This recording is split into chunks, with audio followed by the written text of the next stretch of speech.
The following is a fan-based discussion. All properties discussed are property of Toei Inc., Bandai, Hasbro, and Subaru Productions. Hello everybody and welcome to another episode of Tokucast Reviews. What episode number is this? Why are you doing this to me? Because it's fucking funny at this point. It is luckily, to be expected. 84. It was already on the page. Is it? I feel like we've gone past that. No, because 83 was Gaim. Oh. And then we did, 83 point, and then we did 83 part 2, part 3, and then Gaim month was a thing, and Gaim month was delayed because of I went to 2 weddings, one of which was my own. Yes. And I went to a funeral. Oh yeah, that too. Isn't that a Muslim? That's 4 weddings and a funeral. Well, close enough. You're halfway there.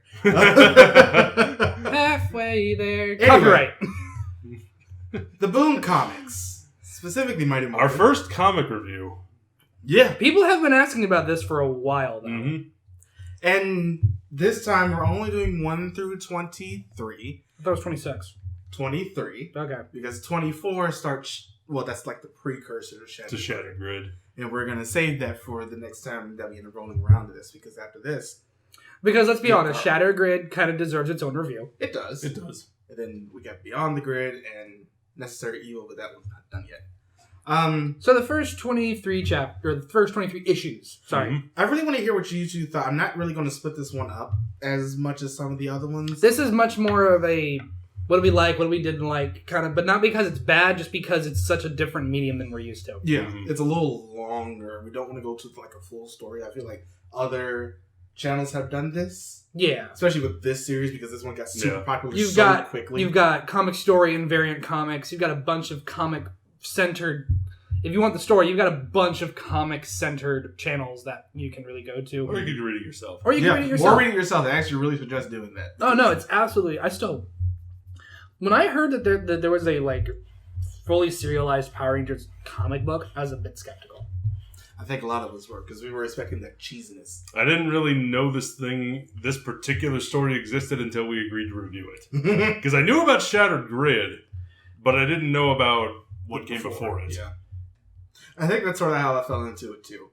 It's like I didn't really know if Shattered Grid was the whole thing, or if it was just a portion of it, but I ended up coming into this with this part, and really starting out with Tom. The sad thing is, one of the first things I remember hearing, that I can remember hearing about this, was their collaboration event with the Justice League. I do remember that. Oh, yeah. Which, that was a separate comic series. I know that was a separate. I know that wasn't necessarily quote reviewing something. canon, but I would still like to talk about it at some point because it's such an interesting idea. I didn't even think of that. It's just because they did the Teenage Mutant Ninja Turtle crossover again. That's actually happening. Yeah, starting next month, I think. And but to see them collab with other superheroes from my childhood, I think is a great idea. And when I read that comic, because I did read it, I was incredibly impressed on how the characterization and that nobody felt like they were put on the back burner. Like no one team felt ahead of the other in terms of what's being focused on. And it was also really funny. But in terms of this one, what did we like about it? The characters. I love the characters. I like what they did with these characters. I love the art style. We'll get to that. Yes. We'll get to that. Because I have different opinions. How they adapted them to this medium and the way they were written, I thought was really good. And not just our Rangers, but the side characters as well. I love what they did with Bulk and Skull. Yeah. They're not bullies, but they're Ranger fanatics who run a podcast. I love that. I really like the fact that they updated it. They did modernize it, yeah. And I like that they're not bullies anymore. Yeah. I mean, that happened in the comics too, but it took a little bit longer. True, but I like that that's not what they are. I like that they're Ranger fans. They're out there trying to get their story and get the word out to the world about how awesome the Power Rangers are, which I think is pretty cool. You know which character took me by the most surprise, though? Please. And this might sound a little funny coming from me. It's Goldar. I really liked what they did with Goldar. They nuanced him. They did. They nuanced him, and the Goldar in this story is proud and honorable and very stern. And... Booba. Yeah. Oh, yeah. Change man Booba. Yeah. There you are. Yeah, they boobed him. I'm thinking about one that changed man thing, and I'm That's also another thinking one about for the that shirt. really weird thing they used to have on PBS. Ubi? Was The it one with the hands? No. Oh, what do you It think? was like this weird thing that had like little plastic rubber spikes coming off of it. Oh my, it was terrifying. But go I'll ahead. take your word for it. No. I have a question for you guys. Hmm. When you read this... Oh, yeah. Booba. Nope. Anyway, Terrifying. question. It does look familiar, though. When you read this, did you picture in your head the voices of the original cast? Or did you assign them new voices? Because Goldar in particular, I've been known on this channel to do a Goldar impression from time to time. But it's hard to put that. These voice. lines, Don't fit. I cannot picture this Goldar sounding like that. It just wouldn't work. No, I get what you're saying. Now, for the main like Ranger team and everything, Yeah. I kind of use the same voices. Zordon kind of flipped back and forth in different voices for Between me. the original and Bryan Cranston. Not really Bryan Cranston, but just generic, deep voiced mentor figure here because it's kind of what Number 3. Yeah, because that's kind of what Zordon number was. Or damn it, Number 1. I hate you. But you understand what I'm saying. Yeah. Yeah, I get you. But yeah, but because some of these characters are so iconic, I couldn't help but not have like Billy's voice in my head the entire time. Anytime they phonetically would transcribe Tommy's noises, you hear Jason David Frank. Exactly. Anyway, but one other thing I really like about this as a concept is that it's not strictly Tied centered. into the show. No, well, that goes without saying. I was going to say specifically tied to Angel Grove. They fucking go everywhere. Yeah, they got like London and Yeah. New York and Tokyo at one Yeah. point. And they really kind of specify that their ability to get places, it's teleportation. We're going to use it as such. Mm-hmm. Yeah. I think one of my favorite things that they did with this is show that Zack was originally going to end up being Rita's choice for the Green Ranger powers. And seeing That him, was an interesting... I plot liked point. it though. Yeah. Because she I didn't felt say like, it was bad. I said it was interesting. I love the fact that she felt like he was sort of the weak link Yeah. of that team, and she preyed on that. I love what they did with Rita. It's like... I yeah. liked what they did with Rita was They did sinister in this one. They did a lot of great things with the villains. Yeah. Like, they made Rita kind of fucking scary. She was sinister in this one, yeah. Like, Rita really wasn't scary in the Power Rangers show. No, because, she wasn't. And this Because one's it's a fucking show for children. And, terrifying. Yeah. The way she emotionally sort of gives Tommy Manipulates postpartum. him. Yeah. I liked how Scorpina was used too. Mhm. She was actually used. Yeah, that's another thing. That's it, really. I have to say, my favorite of the Rangers, though, it was Billy. That's fair. They gave Billy a lot. Billy more had to a do. lot to do. He had a lot of emotional growth. I loved his interactions with Trini. Really good stuff with Billy in this one. Yeah, they do a lot of good things. Tommy at the beginning is him sort of having that mental breakdown Yeah, Mhm. of just hearing Rita constantly in his head. is amazingly well done. It was good. I love what they did with his character in this. And especially at the beginning, before we get to meeting the alternate version of Tommy, if he would have stayed. I love how they really set up that dichotomy. It's like he had this one portion where he could have gone this way, Mm-hmm. and then it separates, and we get another major villain for later. Mm-hmm. In Lord Drakkon and Black Dragon. Yep. Coming. Yeah. So another thing. Now I finally know who these people are. One thing I did like, or one thing I do like about this comic series, and please, we're going to voice our opinions on this if it's different. I do like the art style. I like how it's bright and vibrant to kind of show off the fact that these are 5 teenagers in spandex. But at times, 6. but at times it can get to the art style can almost look different when we get to the darker and more serious moments. And the angles on Rita make her look so much more sinister than she would in live action. Mm-hmm. This will, and I could just say this because I've been reading. I read when I started reading this, they were just getting to the end of Shadow Grid, so I've just been keeping it since then. Mm-hmm. But that art style does really reflect that, especially in the Shadow Grid Yeah. where it gets a lot darker. Mm-hmm. So I thought the art was inconsistent. I can see that. I think some panels look fantastic. Like you said, the use of color is great. The use of angles is great. some of these panels look pretty janky. Like, I get that, and I think a lot of some of the jankier panels, quote unquote, are when there's a lot of motion involved. Like, because trying to draw a fight scene is hard. Depicting motion in a comic panel can be difficult, which is why I think a lot of times in like DC and Marvel, there's some like the movements are bigger. They're much more exaggerated. I don't want to say to the extent of like Dragon Ball Z, but when Superman punches something, an entire building explodes. It's a lot easier to get that sense of scope. To get that sense of scale when a building explodes if he punches something versus 6 teenagers doing martial arts. Martial arts is very complicated motion. I understand what you're saying, but that's not what my problem was. What was your problem? My problem is it's just from panel to panel, even in like shots of static where there was nothing happening, the art just kind of dipped. I didn't notice a dip in action. For me, it seemed like some panels looked really, really nice. Some action panels looked really, really nice. And then some panels featuring the exact same sort of thing, the detail just wasn't there. It just seemed like the QA was a little unbalanced for me. Now, what did we think? Not awful by any stretch of the imagination, but just inconsistent. I mean, how big a company is Boom Comics? Because I've never heard of them until this. I know they've done some stuff with TMNT, of course. Mm-hmm. It was like them and IDW for a little bit. And then, I don't know exactly how big they are. I know they've gotten a lot bigger since they partnered with Hasbro to do this.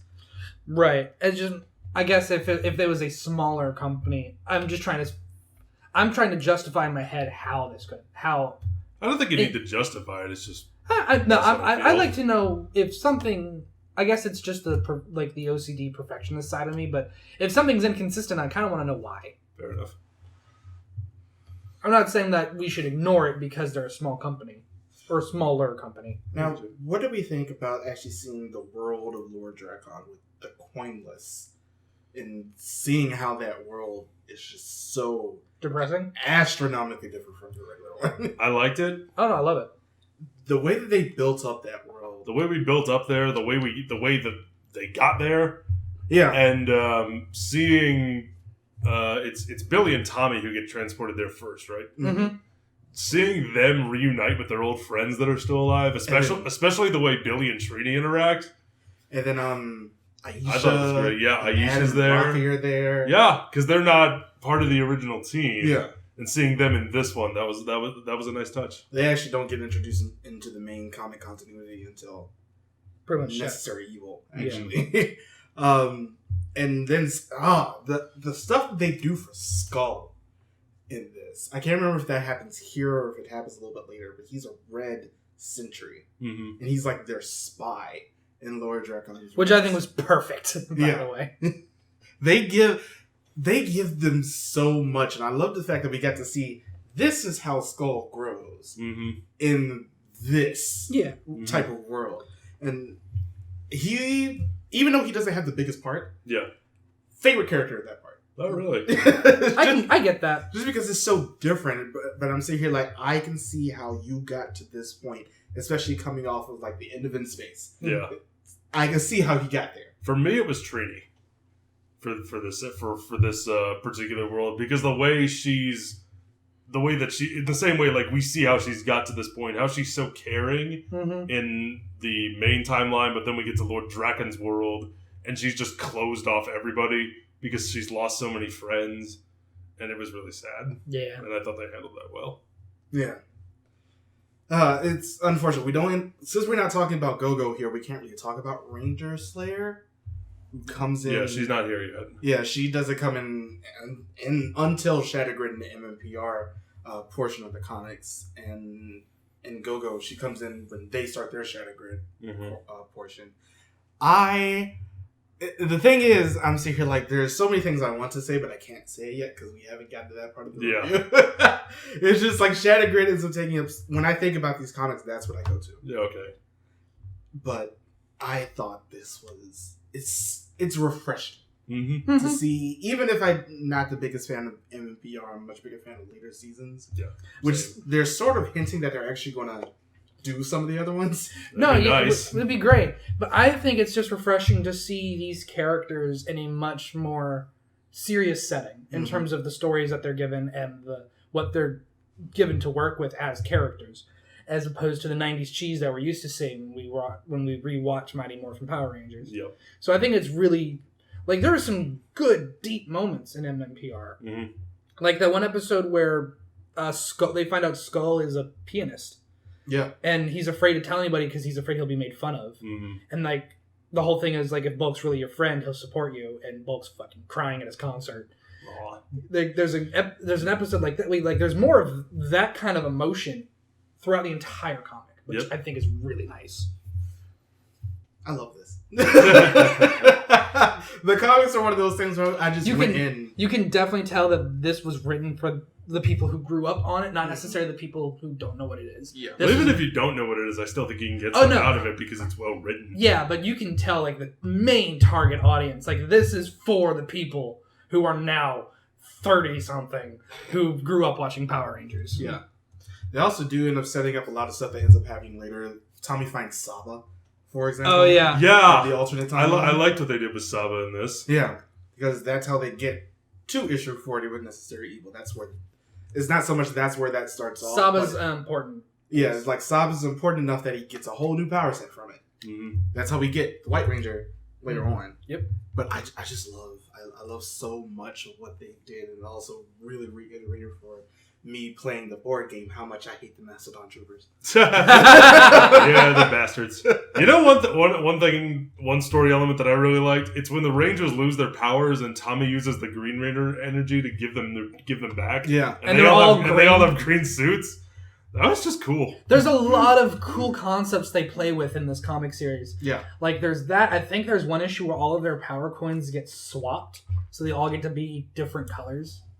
There's a whole, like, mini arc about Zordon going, so you weren't the first team of, teenagers with attitude I hired. Yeah. There's only one of them is still alive, though. That's and it was like back in the 70s. It was 69. Yeah, 69. Around the moon landing. Because it was on the moon. Did you all read that portion? I read a bit of I read a bit of it and watched the comics. I did want to talk about that one because it's actually in this portion of the comics. Okay. Yeah. Because I also watched the comic story and recap. Oh boy.